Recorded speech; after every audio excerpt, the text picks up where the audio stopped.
Assalamualaikum warahmatullahi wabarakatuh. Selamat pagi anak-anak. Hari ini kita belajar untuk menghafal dan mengetahui presiden dan juga wakil presiden negara Indonesia ya, untuk menambah wawasan dan juga pengetahuan kalian mengenai nasionalisme.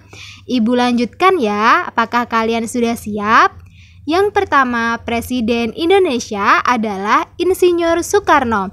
Bapak Insinyur Soekarno menjabat sebagai presiden pada tahun 1945 hingga 1967, di mana Bapak Soekarno didampingi oleh wakil presiden kita yaitu Muhammad Hatta pada tahun 1945 hingga 1956, dan pada tahun 1957 hingga 1967 terjadi kekosongan jabatan wakil presiden dikarenakan Muhammad Hatta mengundurkan diri dari jabatannya.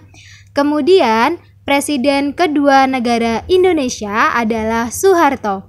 Soeharto menjabat sebagai Presiden Indonesia dari tahun 1967 hingga 1998, di mana Soeharto didampingi oleh banyak sekali wakil presiden setiap pergantian jabatannya ya. Wakil presiden pertama yang mendampingi Presiden Soeharto adalah Hamengkubuwono IX. Yang kedua ada Malik, yang ketiga Umar Wirahadikusuma, yang keempat Sudarmono, yang kelima Trisutrisno, dan yang keenam Bahrudin Yusuf Habibie atau yang kita kenal dengan B.J. Habibie. Bapak Soeharto ini merupakan presiden yang memiliki masa jabatan terlama di Indonesia. Presiden ketiga bangsa Indonesia adalah B.J. Habibie. B.J. Habibie diangkat menjadi presiden pada bulan Mei 1998 hingga Oktober 1999. B.J. Habibie mengalami masa jabatan paling pendek menjadi presiden di Indonesia, dan beliau tidak memiliki wakil presiden pada masa jabatannya.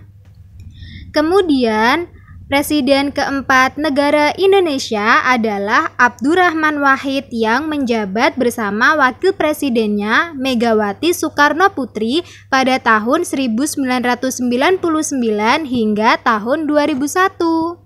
Presiden kelima negara Indonesia adalah Megawati Soekarno Putri didampingi dengan wakil presidennya Hamzahas yang menjabat menjadi presiden dan wakil presiden pada tahun 2001 hingga 2004. Presiden Indonesia ke-6 adalah Susilo Bambang Yudhoyono yang menjabat pada tahun 2004 hingga 2014. Pada tahun jabatan 2004 hingga 2009, Susilo Bambang Yudhoyono didampingi oleh Yusuf Kala sebagai wakil presidennya, dan pada tahun 2009 hingga 2014, Susilo Bambang Yudhoyono didampingi oleh Budiono sebagai wakil presiden. Kemudian presiden ketujuh negara Indonesia adalah Joko Widodo yang menjabat menjadi presiden hingga sekarang. Pada masa jabatan presiden 2014 hingga 2019, Joko Widodo didampingi oleh wakil presidennya yaitu Yusuf Kala. Kemudian Joko Widodo menjabat lagi menjadi presiden pada tahun 2019 hingga sekarang bersama wakil presidennya yaitu Ma'ruf Amin. Nah, bagaimana? Apakah kalian sudah mengetahui dan memahami siapa saja yang menjabat menjadi presiden dan juga wakil presiden di Indonesia? Jangan sampai kalian tidak tahu ya sebagai generasi muda mengenai siapa saja presiden dan wakil presiden di Indonesia. Kalian harus mengetahui dan mengingatnya ya. Dan saat ini, negara Indonesia memiliki presiden dan juga wakil presiden terpilih yaitu Joko Widodo dan juga Ma'ruf Amin. Jangan sampai lupa ya untuk menghafalkannya. Terima kasih telah mengikuti materi hari ini. Semoga bermanfaat. Jangan lupa kalian untuk menghafalkan dan belajar mengenai wawasan di Indonesia ya, agar kalian memiliki rasa nasionalisme selain mengetahui Pancasila itu sendiri. Tetapi kalian juga harus memahami dan memiliki banyak sekali wawasan yang ada di Indonesia. Terima kasih untuk perhatiannya hari ini. Jaga kesehatan kalian di rumah ya. Wassalamualaikum warahmatullahi wabarakatuh.